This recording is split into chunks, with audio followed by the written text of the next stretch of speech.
Conclusion. Facebook marketing is a lot of fun because there are a lot of things to discover, but it can also get very expensive if you don't know what you're doing. Follow the 8 proven promotion methods covered in this training so you can start your Facebook promotion campaign on a solid path to success. Introduction. Facebook is a massive traffic monster. As of this writing, it has over 1.3 billion, and that's with a capital B, daily active users. Think about that. Over 1.3 billion people using the same website day after day. On top of this, it continues to grow. Also, when people are on Facebook, they pretty much stay there, and they view page after page of content. In fact, on a month-to-month basis, as of 2017, Facebook has slightly over 2 billion monthly active users. Of all Americans, 79% use Facebook at some level or another. If this wasn't impressive enough, the next platform that gets the highest percentage of American users is Instagram, which is owned by Facebook. Instagram clocks in at 32% of American usage. Among U.S. residents, 53% reportedly use Facebook several times a day. In terms of the world's total population, more than 22% of people on the planet use Facebook with some level of frequency. The point is, Facebook is a massive traffic monster. You really can't afford to miss out on Facebook and its marketing potential. If this wasn't impressive enough, wait, it gets even more mind-blowing. Once people log into Facebook, the system basically keeps tight surveillance on them. And the crazy thing is that this is all done with their permission. When you sign up for Facebook, there is a user license agreement that you must consent to. Unless you read the fine print, you wouldn't become fully aware that once you sign in, every like, comment, share, as well as pages that you liked and even ads that you clicked will be monitored by Facebook. It's as if by watching your behavior, Facebook can make educated guesses as to what your interests are and can then show you advertising that fits those interests. Sounds pretty fair, right? Well, this extends across the board. That's right. Every group you join as well as interactions on Messenger are monitored, tracked, and targeted by Facebook. This is not lightweight targeting, mind you. When it comes to fine laser targeting of demographic groups based on individual user behavior, nothing even comes close to Facebook. As awesome as these traffic statistics, advertising technologies, and promotion potential may be, I've got some bad news to report. Too many businesses still fail to fully leverage Facebook. This training teaches you the best ways to promote on Facebook. It also gives you step-by-step instructions so you can engage in Facebook marketing with a higher than average chance of success. 10 common Facebook marketing mistakes. There are very common marketing mistakes that even promotion veterans commit on Facebook. It seems like even the very best of us are not immune to these common mistakes. It's a good idea if you want to save a lot of time, effort, and money at this point to become aware of these mistakes. This will decrease the likelihood that you will probably commit these same errors. Starting off paid campaigns with a bang. Do not start off your paid campaigns with a bang. Start with a free campaign first. Build your audience organically. Get some consumer intelligence. Then you should have the information you need to put together an experimental paid marketing campaign. Start low and slow. The worst thing you can do is to jump in with a massive budget and absolutely no clue. Starting a paid campaign with an immature page. If your page is very new or there's really not that much engagement yet, you might want to hold off on a paid campaign. You simply don't have enough target audience profiling information to base a successful paid campaign on. Using mass content posters with discovery tools. Many marketers use some sort of one-size-fits-all mass promotions tool for Facebook. They would discover all sorts of Facebook groups and pages, and then they would use this tool to spam those areas. Don't do that. You're not doing your brand any favors when you do that. All you're really doing is you're spamming. It's only a matter of time until you get banned. Promoting direct affiliate links or direct sales page links. There's an old saying, you can lead a horse to water, but you can't make it drink. By the same token, you can get a lot of people on Facebook to click on your links, but don't expect them to convert once they go to that affiliate sales page or your own direct sales page. Why won't people buy? After all, they did click on your ad, right? Answer, they haven't been properly qualified. In many cases, they click out of curiosity. Maybe they clicked by mistake. Whatever the case, you still did not get a sale. Posting direct links is not the way to go. You have to build confidence. you have to build trust first.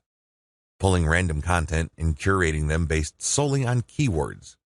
You can't be lazy and just set Facebook publication tools up to just pull any and all content from Facebook that has something to do with your keywords and then just blast them out.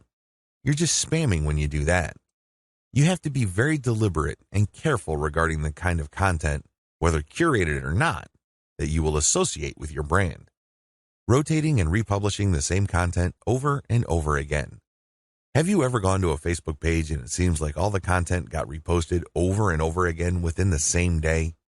The idea behind this practice is that the more Facebook audience members see the content, the more likely they will click through. It looks like you're just spamming your page fans over and over again. Don't be surprised if they unlike your page. Wholesale optimization of ads. Another common rookie mistake on Facebook involves paid ads. If you notice that one of your ads is simply not performing, it's very tempting to just come up with a brand new ad by completely replacing the ad with something that looks totally different. When you do this, you really don't know which part of the new ad is succeeding or failing. You're basically taking shots in the dark. If your ad's performance improves, you don't know what caused the improvement. You have to have some sort of strategy or method that will enable you to track where the improvement in your click-through and, ultimately, your conversion rates are coming from. Simply swapping out ads in total or in whole doesn't really give you the data that you need to make effective decisions. Copy and paste competitor ad strategy. Some marketers are so lazy that they would just look at their competitors and essentially just copy their ads. Of course, they're not going to copy word for word, but they still end up failing. How come? Well, your competitor spends a tremendous amount of money optimizing the ads that they're showing. Their ads work. However, you won't get a competitive advantage if you copy them wholesale. You can't just copy somebody's ad without knowing what you're doing. Indeed, only a certain portion of your competitors' ads truly deliver results. If you don't know what you're doing, you don't know what portion that is, so you're basically taking a wild stab at your ad's design. You may be saying the wrong things at the right time, or you're saying the right things to the wrong people. You end up failing. Quitting paid marketing too early. Many rookie Facebook marketers have a one-time, big-time mindset. They've heard of how awesome Facebook traffic is, so they put together some hard-earned, precious capital to run an ad campaign. If the campaign doesn't work out according to their expectations, they're too quick to pull the plug and quit FB ads altogether. Just because things aren't working out, it doesn't mean that you have to pull the plug on the whole thing. You can stop certain campaigns and start new ones and operate with the same budget. You can make modifications of your existing campaigns. Failing like a huge train wreck. Have you ever seen a slow-motion train wreck? It's quite sad because it's all too predictable, but you can't turn your head and look the other way. You want to know what's coming next. You know, at the back of your head, what exactly is going to happen, but it's so slow, so massive, that you just can't help but look. Your Facebook marketing campaign can proceed the same way. You know that the campaign is failing, but you can't quite put your finger on the cause. So you just go through the motions like a deer with its eyes caught in the headlights. Why not choose to learn how to fail quickly? Since you're not going to make 100% of your shots, learn to live with this fact and move on. Learn to fail quickly using a tiny budget. This way, you can run many different experiments. Even though the vast majority of them are failures, that's okay. You only spend a fairly small amount of money figuring out winning ads. Please understand the nature of the 10 mistakes above. Imagine yourself being in situations where these mistakes are likely to take place. Learn how to spot them well in advance. Prepare your plan B, should you find yourself committing these mistakes. The 8 most effective ways to market on Facebook. Let's get one thing clear. There are so many ways to market on Facebook. In fact, the only limit to how you can get people to go to your website or learn about your brand or cause is limited by your imagination. As long as you can post a link to an outside site doing something on FB, that activity is a potential traffic generator. Still, regardless of the huge amount of possibilities there are to market on Facebook, 8 stand out in terms of efficiency, effectiveness, and return on investment. This is just a broad overview of what I will describe fully in this training. Facebook page marketing, Facebook group marketing, influencer page outreach, paid page boost campaigns, paid traffic campaign, paid lead generation campaign, Facebook pixel retargeting campaign, How to optimize your Facebook ad campaigns. This is a nice mix of both free and paid promotion methods on Facebook. Facebook page marketing. One of the most obvious ways to market on Facebook is to set up a fan page for your business, your brand, or your cause. Facebook actively promotes this feature of its website. What it doesn't tell you is the fact that Facebook has been actively modifying its algorithm to the point that you're going to have very popular content for you to reach most of the people who have expressed interest in whatever it is you're promoting. Put simply, not all the people who liked your page will get to see your updates. In fact, in most cases, only a small fraction of those people will get to see your updates. Sadly, Facebook is actively working to limit the free traffic exposure you would get until you can prove to it that your content is really popular with your page's fans. Here are the steps you should follow to market on Facebook. Step number 1, find your competitors on Facebook. The first thing that you need to do is to avoid reinventing the wheel. You need to avoid trying to figure things out on a completely hit or miss basis. Instead, reverse engineer your competitors. Let them do your homework for you. How? Well, find them on Facebook and learn from what they are doing. Step number 2, get the industry standard look and come up with your own take. Every niche has an industry standard in terms of social media profile, brand appearance, and content strategy. The sooner you understand this, the sooner you will be poised to achieve social media marketing success on Facebook. The longer it takes you to learn this, the longer you will struggle. Understand that your niche audience has become familiar with how certain brands or websites are positioned on social media. If they can't make heads or tails of your social media brand, they probably would not like your page. It may seem weird to them because it seems so far off from the industry standard. Your job at this step is to figure out the industry standard look, content strategy, and other elements, and come up with your own take. Step number 3, reverse engineer your competitors' content strategy and curate. Lots of business owners would post hot content on their social media accounts as well as their blogs. Sadly, 9 times out of 10 that content goes nowhere. People don't click on it, share it, comment, or otherwise engage. What these publishers are doing is basically gambling their content would resonate with their audience. Don't do that. Instead, pay attention to what your competitors are doing and look for patterns. If you notice that your competitors keep sharing content regarding the same type of theme or topic, they may be onto something. They wouldn't waste all this time, effort, and energy talking about the same stuff over and over unless, of course, it connects to their audience at some level or another and produced results.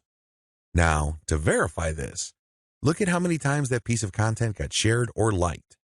That should give you some sort of objective proof that this content actually resonates with your target audience members. When you reverse engineer your competitors, you are essentially copying their strategy to reach the same eyeballs that you're trying to reach. This also applies to content curation, where you take content that is published by other people and you promote it on your social media platform. This creates a win-win situation because you're not ripping off this content. You are copying the content's link, including a short commentary, and allowing people to click on the link. This creates a win-win situation. The publishers of this content get traffic. You get to build credibility because you're sharing information that your target audience members would actually be interested in, and this leads to the possibility that they would like your page. Once you have built up enough page likes, you can then start sharing your own content, which leads to direct traffic to your website.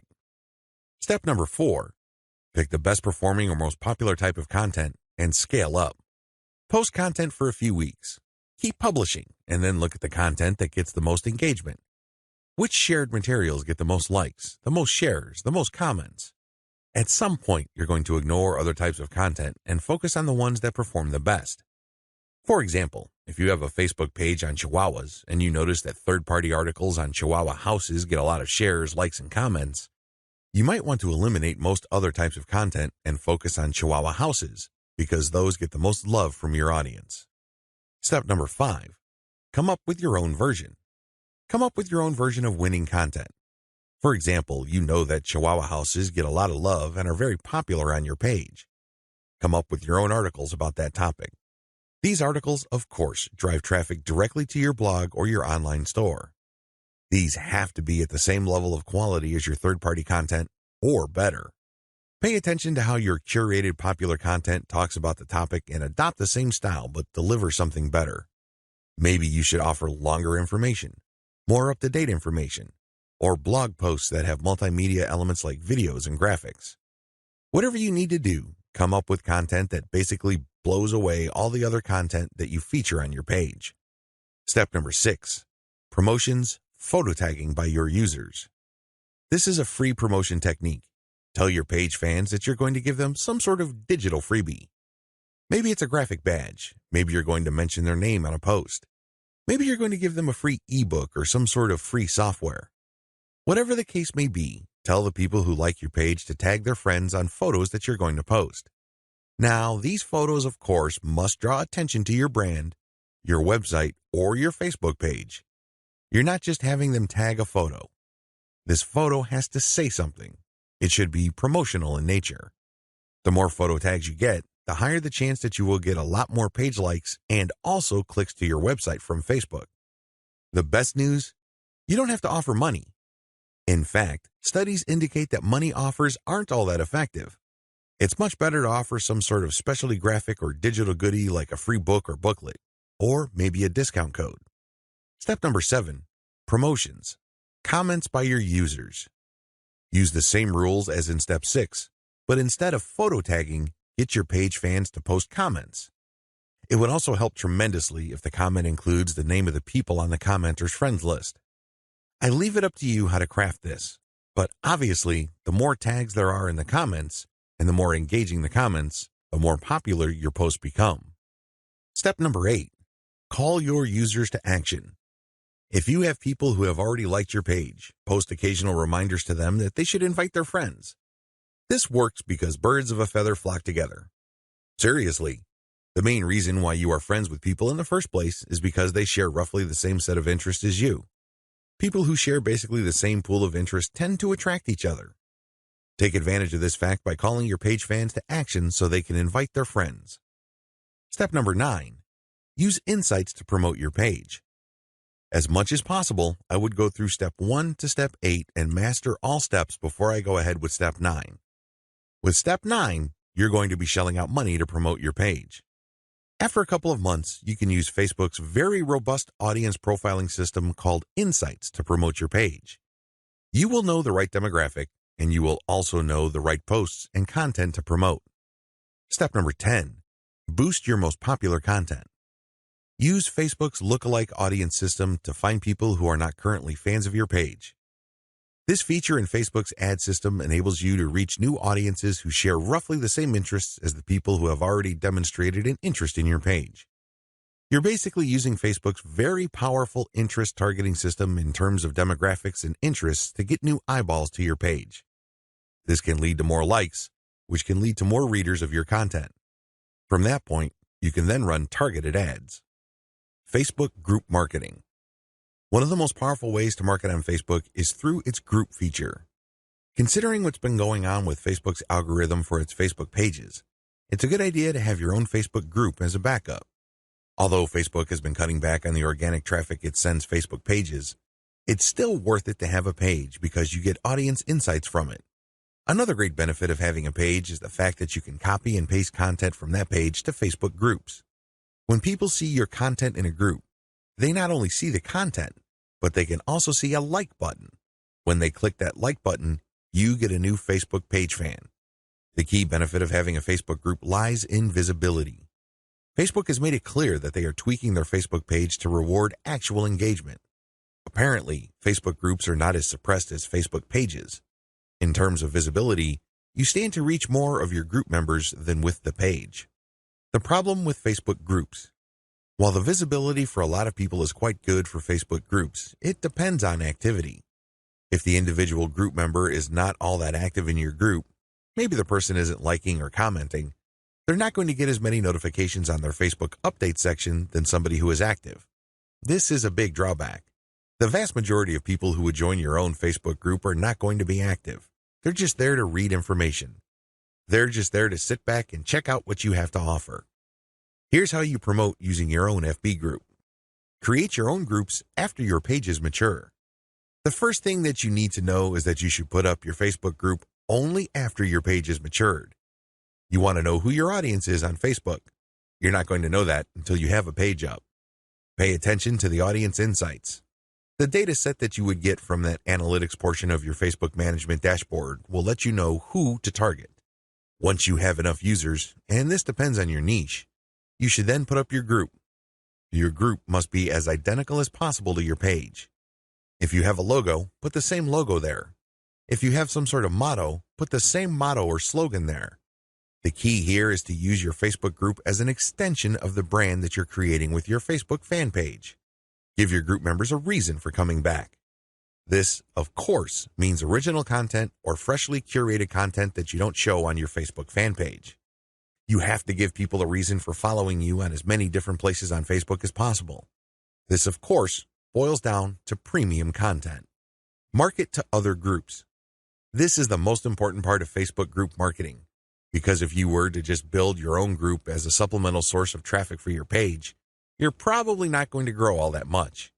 You have to go to other groups which have already done a good job attracting the eyeballs that you want to attract. There has to be a tight fit between these groups and your niche. Go to those places and become a credible poster. This means that you should refrain from just dumping the same content that you have on your page to these groups. Invest time in them to become a local expert or a credible authority. It doesn't take much. If you're the first person to always comment and your comments are always insightful or bring new information to the table, people sit up and pay attention. People can see that you are an asset to the community, and they are more likely to give you the benefit of the doubt when you share content that obviously comes from your page. Once you have established credibility, share your own page content. As I've mentioned above, these posts not only have content and your brand, but also a like button. This is a great way of getting page fans. Always engage. When people comment on what you post, reply. They might be haters, they might be critics, but it doesn't matter, reply anyway. This conditions the mind of your readers that you are approachable, accessible, and you actually want to help people out. If you just drop a link and take off immediately, you're a spammer. You're not a community member. You're obviously not somebody who's there to add to people's knowledge and bring value to their lives.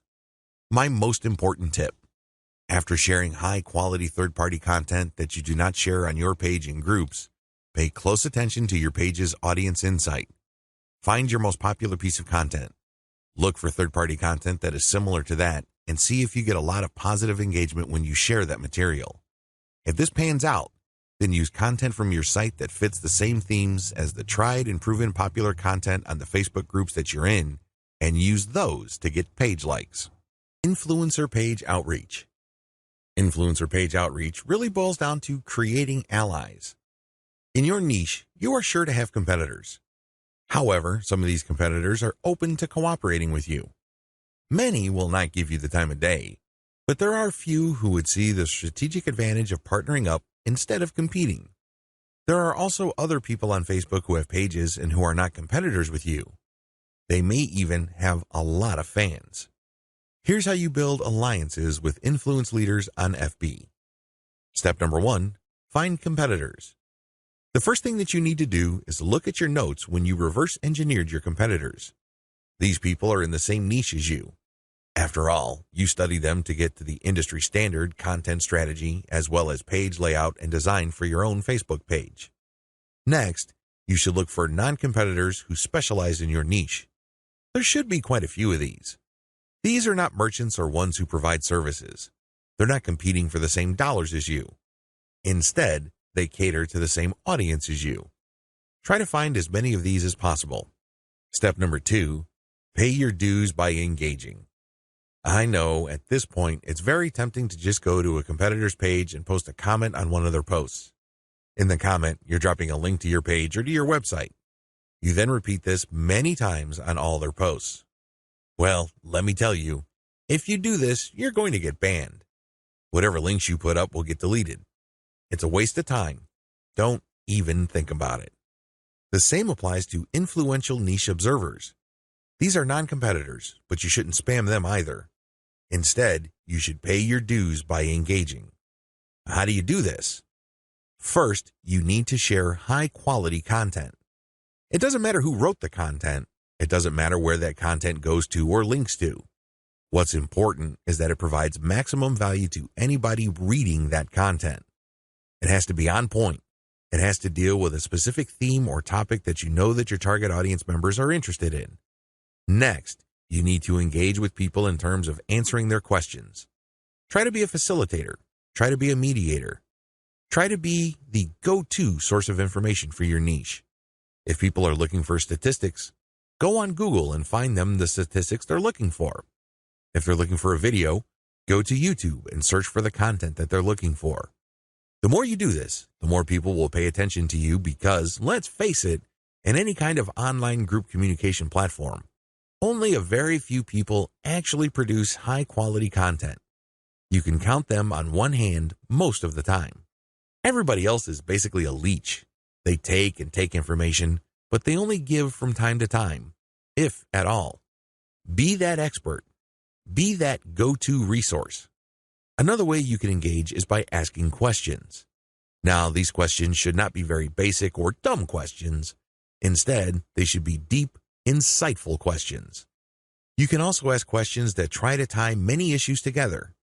Many people are concerned about many different issues. When you ask questions that tie all these together, it can be very useful. You should also give feedback to people's responses. You have to do this in a respectful way. You cannot come off as a hater or somebody who's just plain negative. There is such a thing as constructive feedback. Remember, the name of the game here is to add value to the places that you're on. This means sharing information and enhancing information through proper questions and feedback. Step number 3, become credible, then reach out. At a certain point, people will start asking for you by name. People will try to reach out to you via Messenger. That's when you know that you have become an asset to these groups. That's when you know that you are on people's radars. You're not just this random person showing up every once in a while dropping a link. Instead, you're that person that helps keep these groups together. This is when you reach out. This is when you try to engage with the group admin. Usually, the best way to do this is when they engage with you. Maybe they mention your name, or they send you a message on Messenger. Whatever the case may be, try to wait for them, or reach a high enough level of engagement and acknowledgement from other community members before you reach out. What are you going to be reaching out for? Well, there are many different opportunities on the table. You can ask to swap content with your page. Most page admins don't have a problem with this. You can also ask for a shout-out. Basically, the admin of the page that you're on will tell page fans to check out your page because your page is a friend of the page they run. You can go through some ideas regarding joint events. Now, please keep in mind that this is not like a real event where people have to physically go somewhere, or you have to rent out some hall, rent out security, or get food. No. This is an online event. Maybe a seminar, a live Facebook session conducted from 2 locations, or it can be an interview. Another opportunity on the table is, of course, guest blogging. You probably don't need me to remind you of how value-packed this is. Not only do you get eyeballs to your link, which can produce direct traffic, but you also get tremendous search engine optimization benefits if the partner has a high-value blog. You can also reach out for infographics. This means you create an infographic and you get the admin to post the infographic on their blog with a link back to you. Again, this boosts your SEO chances. Finally, you can collaborate on content. This is custom content intended for both your audiences. Regardless of how you cut it, influencer page outreach is a very powerful way to market on Facebook for absolutely free. Seriously, your only investment is your time. And what makes it so awesome is the fact that you are leveraging the hard-won credibility and authority of your partner. They've been there before. They put in the work and the time to develop a rapport and a solid brand with the people that follow them. When they give you a shout-out or they feature your content, or they co-host an event with you, they lend you some of their fame, which makes you credible. You're no longer some random stranger who came out of nowhere.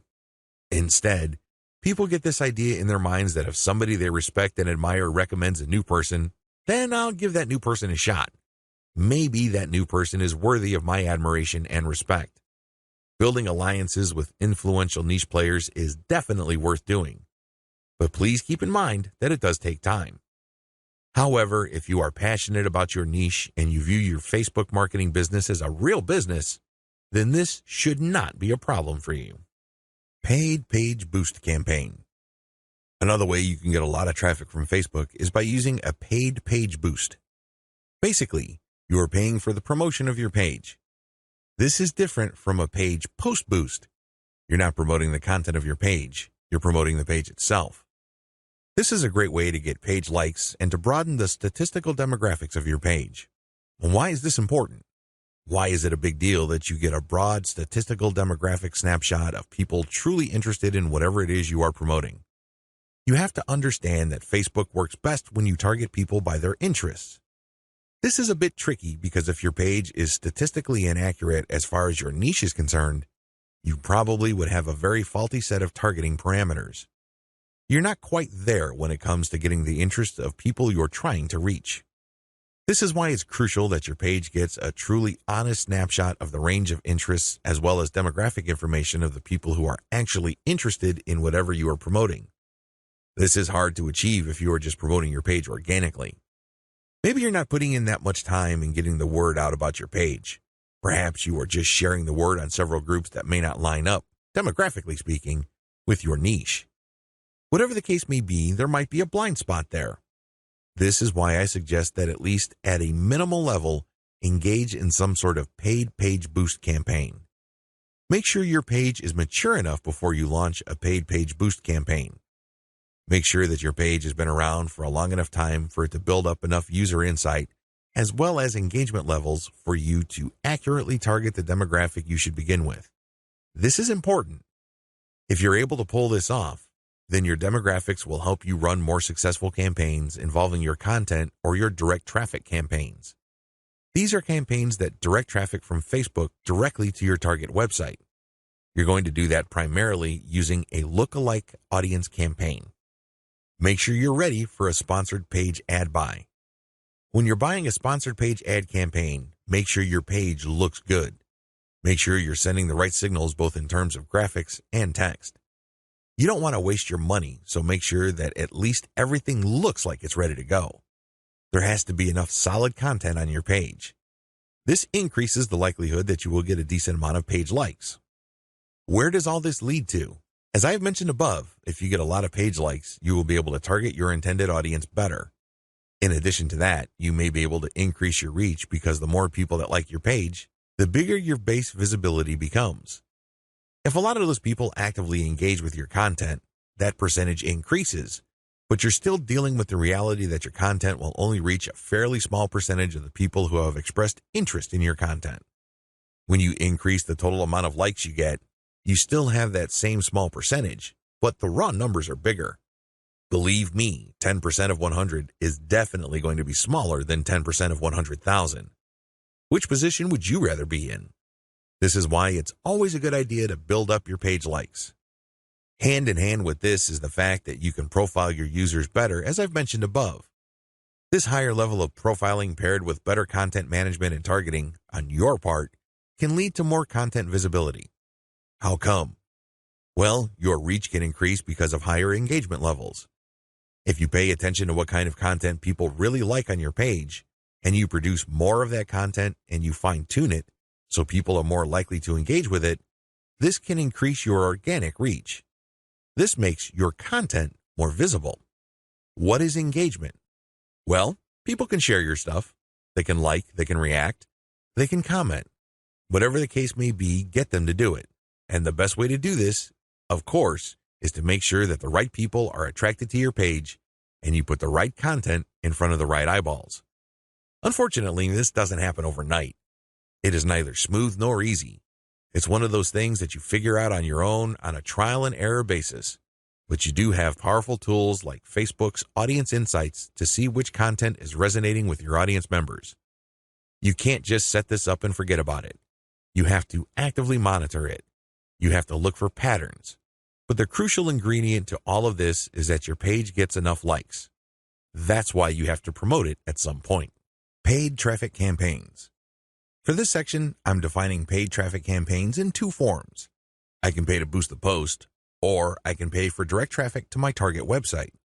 Please note that I have presented this information in that order. Boost posts first, and then pay for direct traffic.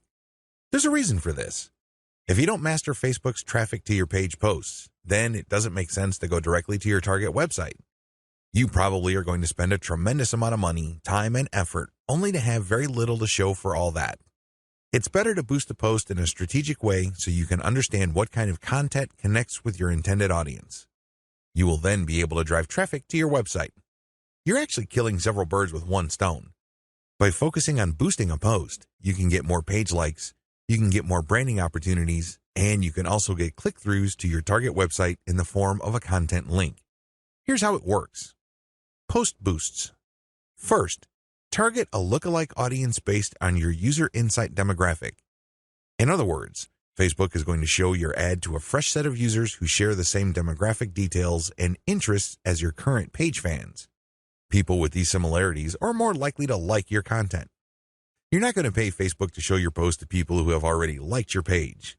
Instead, you are trying to get fresh eyeballs to your page posts. You do run quite a bit of risk. Existing audience post boosts. The next option you have available to you is to boost your post to people who have actually liked your page. These are your actual page fans. They know roughly what you're about. They like your content enough to like your page. They're expecting your content. Unfortunately, like I said earlier, Facebook only shows your content to a small fraction of people who liked your content. Unless your fans select see first when they like your page, Facebook will use its natural algorithm to select the initial group of eyeballs that will show your page content. If enough people engage with your content, then Facebook will show even more of your page fans to your content. However, it's never going to show it to 100% of your fans. That rarely happens. This is why it's a good idea to boost your post to reach more of the people who have liked your page. The upside to this is these are not virgins. They've seen your page. In fact, they've seen it and liked it so much that they have clicked the like button and want to see your content. At least you know that there is some sort of interest there. Still, please understand that while there is a certain degree of familiarity there, and this increases the chance that these people will actually engage with your content and possibly click through to your target site, that isn't exactly guaranteed. Existing audience plus their friends. As the old saying goes, birds of a feather flock together. Friends usually have shared interests. In fact, if you think about it hard enough, that's the main reason we became friends in the first place. We have certain interests in common. We have certain things to talk about, and that's why we're friends.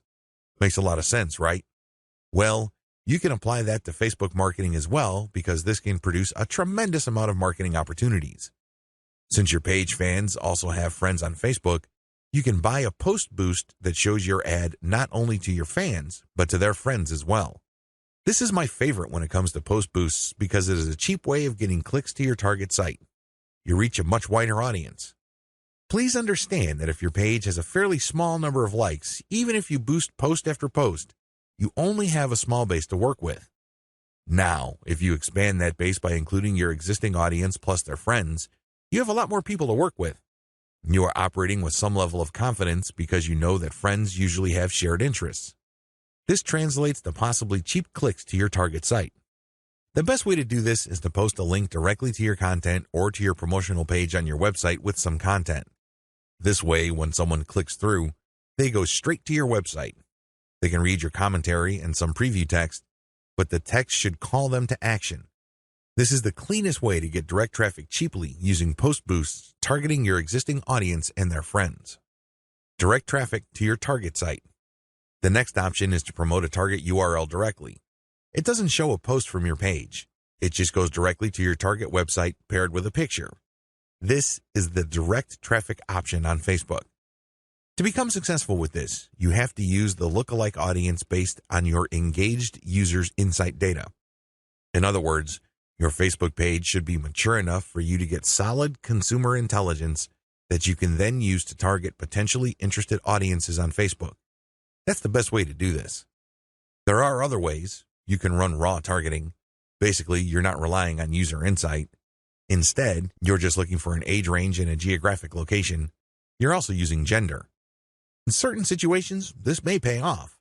In fact, you may get better results than lookalike audiences, but generally speaking, you should focus on using the consumer intelligence your Facebook page gathered so you can reach people who are very similar to people you know have demonstrated a solid interest in whatever it is you're promoting. Best practices. Use them to boost your results. First, run small tests. This enables you to fail quickly. People who really know their way around Facebook run campaign after campaign after campaign until they're able to connect the dots and come up with a campaign that actually works. This is why you need to run small, cheap tests so you can easily see which campaigns are working out and which ones have failed. Next, make sure your budget is low. Usually, when I run a $1 campaign, that is good enough for me.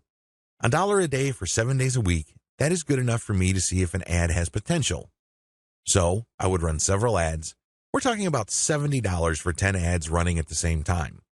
Third, focus on what works. Let me tell you, when you run many small tests, the winners stand out. Either they get clicks or not. That's the bottom line. However, at this stage, you're not just looking for clicks. You're not just looking for an ad campaign that gets a lot of attention.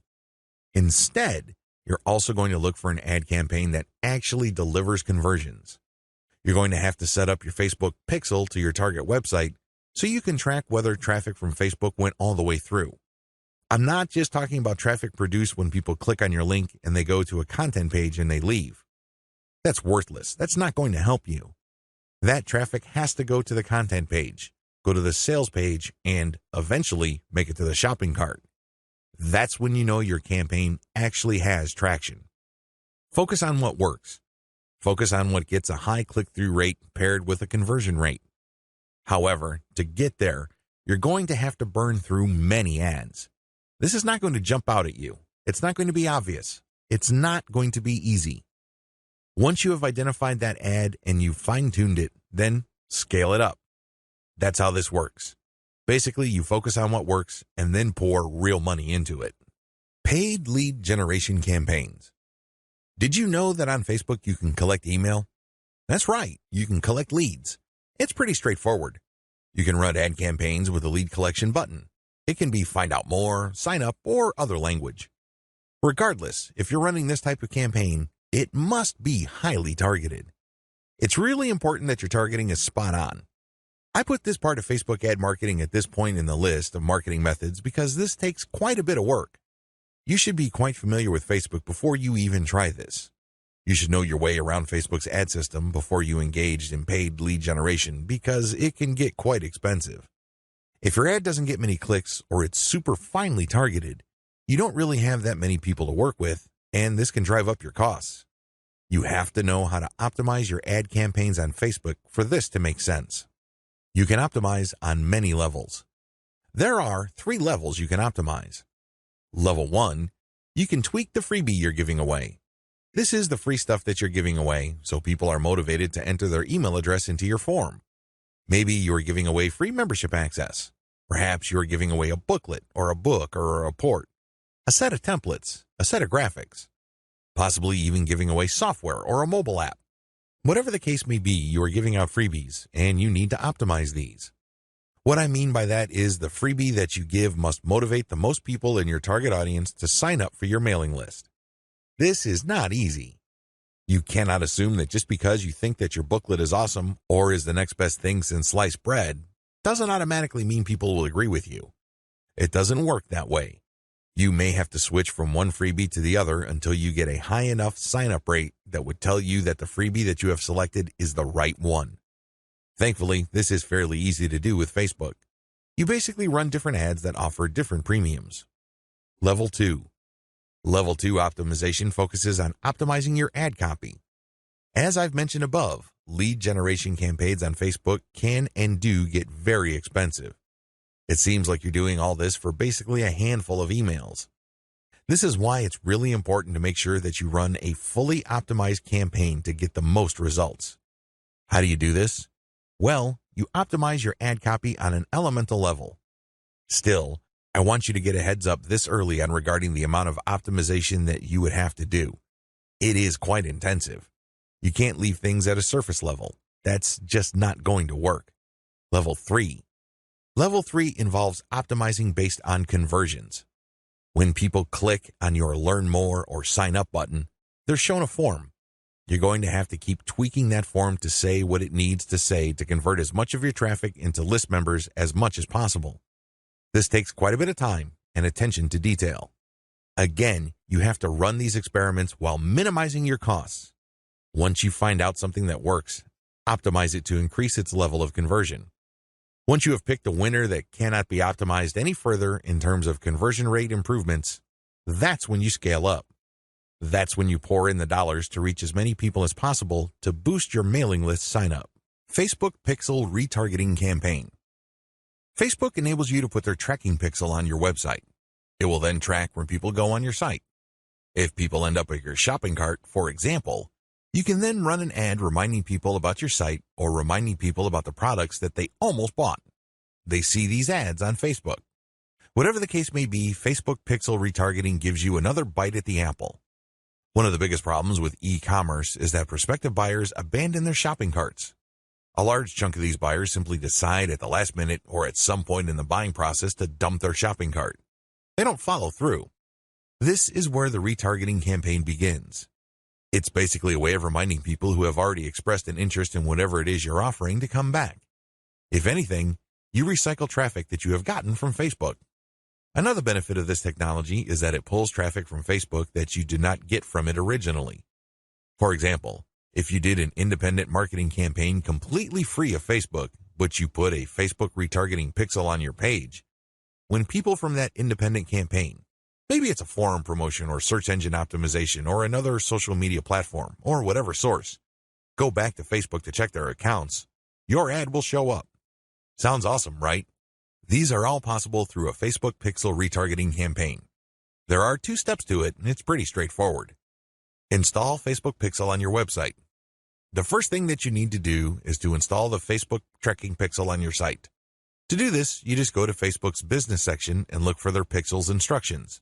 It's pretty straightforward. Even if you're using WordPress as your content management system, installing Facebook Pixel is a breeze. Next, you need to make sure that you drive traffic to your site. This means that you have to let traffic flow to your site for quite some time before you launch a retargeting campaign. It's not a good idea to launch a campaign as quickly as possible. You have to have enough targeting pixels installed in people's browsers for this to make sense. Otherwise, there are just not enough people to work with. Now, keep in mind that if you are in a niche that has generally low traffic levels, then you would have to conduct your campaign even though the overall traffic flow to your website is fairly low. Run ads on Facebook for retargeting. The ads that you're going to run for Facebook Pixel retargeting are going to be a bit different from the normal boosted posts or picture links that you run on Facebook. Instead, these are going to try to achieve 2 things. You can remind people about what they did. Maybe they wanted to buy something, but they changed their mind at the last minute. Perhaps they were reading some sort of conversion article and were about to enter their email address, but they didn't. Whatever the case may be, you're reminding them to come back to what they were doing before. The other thing that you can do with your Facebook Pixel retargeting campaign is to pull people deeper into your website. Usually, a website is composed of 2 parts. The first layer is the content layer, meaning you're trying to get people to know about the problem, like your particular solution, and eventually trust the solution enough so they can buy. The other part, of course, is pretty straightforward. It's all about buying. But there's a complication. A lot of people would go through the content layers, but they never make it through to the actual buying part. They never make it to your conversion page. This is where retargeting ads that pull people deeper into your website makes a lot of sense. For whatever reason, somebody reading an article on your site decides to close the window and get out of your site. You can run ads that tell them about content, but another piece of content that is related to what they were reading before. This pushes them further down the conversion funnel. Alternatively, you can run an ad that promotes your conversion page. Basically, what you're saying to the prospect is you've figured out what my website is about, and you have a clear understanding of what I have to offer. Maximizing your results from Facebook Pixel retargeting. I suggest that if you want to maximize the results you get from retargeting, promote your squeeze page. That's right. Promote the page that recruits people to your mailing list. Usually there's some sort of freebie. There's usually some sort of book or booklet that you're giving away so people can enter their email address. Whatever the case may be, push the squeeze page. Don't dump them to your sales page unless, as I have mentioned above, they actually reached your shopping cart or conversion page and changed their minds at the last minute. That's pretty much the only situation where you should retarget showing an ad that goes directly to the conversion page. Other than that, convert them to sign up for your mailing list. It's your mailing list with its many chances at gaining attention, building trust, and gaining credibility, which will actually do the heavy lifting as far as converting that prospect into an actual sale. How to optimize your Facebook ad campaigns. Follow the steps below so you don't overthink things and make bad decisions when optimizing your FB ads. Reverse engineer your competitors and come up with a standard model. If you have a personal account, find your competitors and like their pages. Before you know it, you'll start seeing ads either from your competitors themselves or from businesses that are very similar to your competitors. Pay close attention to these ads. Reverse engineer them to find the standard model for these ads. In other words, go through as many of these ads as possible and get a clear understanding of what kind of pictures, headlines, and text they use. Also, if they are mostly promoting posts, pay attention to that. Whatever the case may be, look at what they're doing and see common patterns. Focus on the most commonly used strategies because this gives you the industry standard model. Don't get sidetracked by ads that seem so different, so new or so innovative because if they are so different from the industry standard model, they're outliers. There's a high chance that those ads do not convert. Come up with your own version and test with a low budget. Test with a low budget. You don't want to burn through a tremendous amount of cash during the testing process.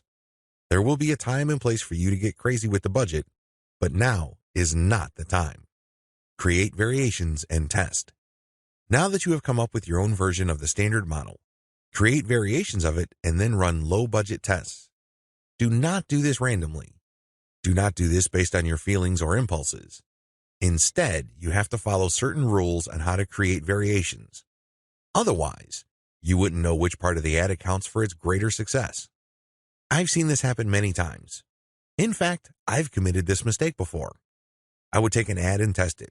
I would notice that it's not getting that many clicks, so I'd change half of the ad. Maybe I changed the picture and then the headline, or I would change the heading and the description. Whatever the case may be, I would change half of the ad, and sure enough, it would improve. But when I try to improve things again by changing the other half of the ad, it falls apart.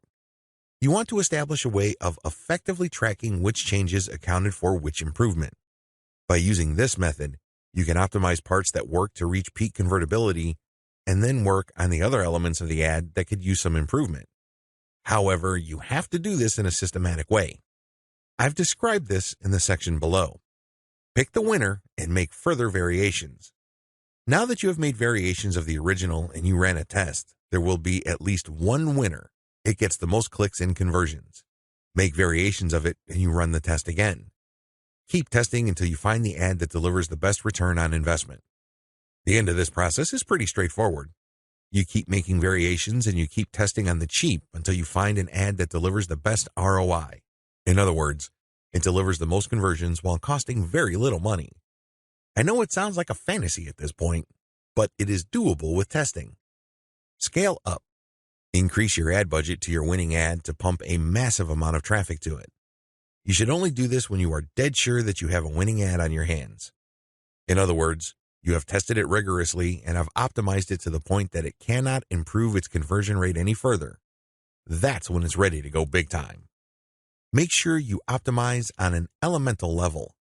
The big problem with the ad optimization method I described above is how do you know which part of the ad to change up? How do you know which part of the ad to optimize? Wholesale variations do not work. You can't just take an ad, see that it doesn't work, replace it with a completely different ad, see that it doesn't work, and then repeat that process. Even if you're spending very little money, it still burns a tremendous amount of time, effort, and opportunities.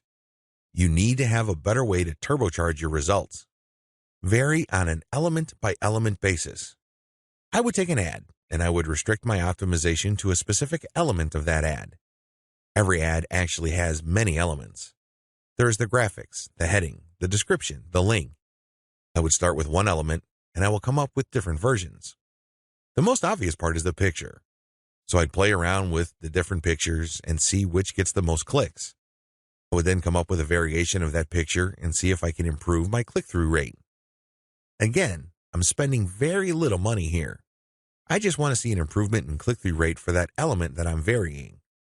Once I have reached a plateau and I can't improve any more on that element, I would then switch to another element. For example, if I'm running a campaign for dog food and I notice that my best performing picture after a series of variations is a picture of a chihuahua that seems to be smiling, I will keep that picture, but then I will then switch to the next element of the ad which is the headline. I would then keep varying the headline to see if I can improve the conversion rate of that ad. Once I've reached the ceiling or a plateau for improvements in conversions due to headline changes, I then move to the description. Do you see how this works? You know that you have to vary an element if you keep picking the winning variation. You do this with small tests until the whole ad is optimized. After all elements have been optimized, scale up your ad buy. Once I've gotten an ad that converts much better than its original form, and I've gone through all the elements, now is the time to scale up. This is where I pour quite a large amount of cash into my Facebook ad campaign to boost traffic.